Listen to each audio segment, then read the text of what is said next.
Hi friends, welcome to H D Kannada vlogs YouTube channel. ನಾನು ಇವತ್ತು lemon rice ಮಾಡ್ತಾ ಇದ್ದೀನಿ. ಬರ್ರಿ ಹೇಗೆ ಮಾಡೋದಂತ ನೋಡೋಣ. 2 ಕಪ್ಪಷ್ಟು ಬಿಸಿಯನ್ನು ತೊಗೊಂಡಿದ್ದೀನಿ. ಖಾರಕ್ಕೆ ತಕ್ಕಷ್ಟು ಹಸಿಮೆಣಸಿನ್ಕಾಯಿ, ಸ್ವಲ್ಪ ಕರ್ಬೇವಿನ ಸೊಪ್ಪು, ಜಜ್ಜಿಟ್ಕೊಂಡಿರುವ ಬೆಳ್ಳುಳ್ಳಿ, ಮೀಡಿಯಮ್ ಸೈಜ್ 2 ನಿಂಬೆಹಣ್ಣು ರಸ ತೆಗೆದಿಟ್ಕೊಂಡಿದ್ದೀನಿ. ಇವಾಗ ಸ್ಟವ್ ಮೇಲೆ ಒಂದು ಕಡಾಯಿ ಇಟ್ಕೊಳ್ಳೋಣ. ಕಡಾಯಿಯಲ್ಲಿ ಸ್ವಲ್ಪ ಎಣ್ಣೆ ಹಾಕಿ ಸ್ವಲ್ಪ ಕಡಲೆ ಬೀಜ ಹಾಕಿ ಚೆನ್ನಾಗಿ ಫ್ರೈ ಮಾಡ್ಕೊಳ್ಳೋಣ.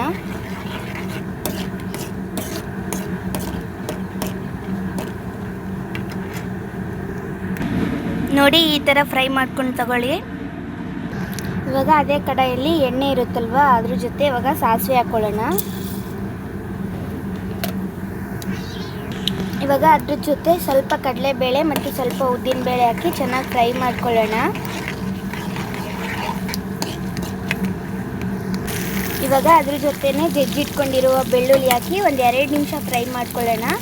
ಮತ್ತು ಕರ್ಬೇವಿನ ಸೊಪ್ಪು, ಹಸಿಮೆಣಸಿನ್ಕಾಯಿ ಹಾಕಿ ಒಂದು 3 ನಿಮಿಷ ಚೆನ್ನಾಗಿ ಫ್ರೈ ಮಾಡ್ಕೊಳ್ಳೋಣ.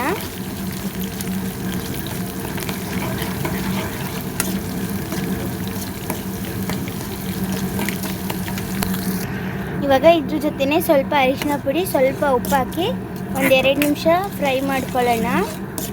ಉಪ್ಪು ನೋಡ್ಕೊಂಡು ಹಾಕ್ಕೊಳ್ರಿ, ಯಾಕಂದರೆ ನಾವು ಅನ್ನಕ್ಕೆ ಹಾಕಿರ್ತೀವಲ್ವ ಅದಕ್ಕೆ.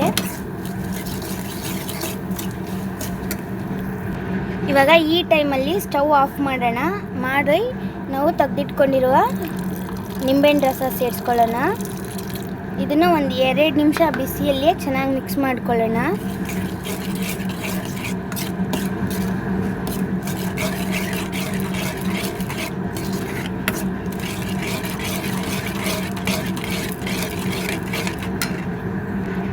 ಇವಾಗ ಇದ್ರ ಜೊತೆ ನಾವು ಫ್ರೈ ಮಾಡಿ ಇಟ್ಕೊಂಡಿರುವ ಕಡಲೆ ಬೀಜ ಸೇರಿಸ್ಕೊಳ್ಳೋಣ. ಇದನ್ನು ಅನ್ನಕ್ಕೆ ಹಾಕಿ ಚೆನ್ನಾಗಿ ಕಲಿಸ್ಕೊಳ್ಳೋಣ. ಅನ್ನಕ್ಕೆ ಹಾಕಾಯಿತು. ಇವಾಗ ಇದನ್ನು ಚೆನ್ನಾಗಿ ಮಿಕ್ಸ್ ಮಾಡ್ಕೊಳ್ಳೋಣ. ನೋಡಿ, ನಮ್ಮ ಟೇಸ್ಟಿಯಾದ ಲೆಮನ್ ರೈಸ್ ಬಂದು ರೆಡಿಯಾಗಿದೆ.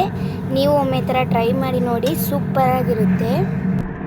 ಈ ವಿಡಿಯೋ ನಿಮಗೆ ಇಷ್ಟ ಆಗಿದರೆ ಲೈಕ್ ಮಾಡಿ, ಶೇರ್ ಮಾಡಿ, ಕಮೆಂಟ್ ಮಾಡಿ, ಸಬ್ಸ್ಕ್ರೈಬ್ ಮಾಡಿ, ಬೆಲ್ ಐಕನ್ನ ಕ್ಲಿಕ್ ಮಾಡಿ. Thanks for watching. ಬಾಯ್.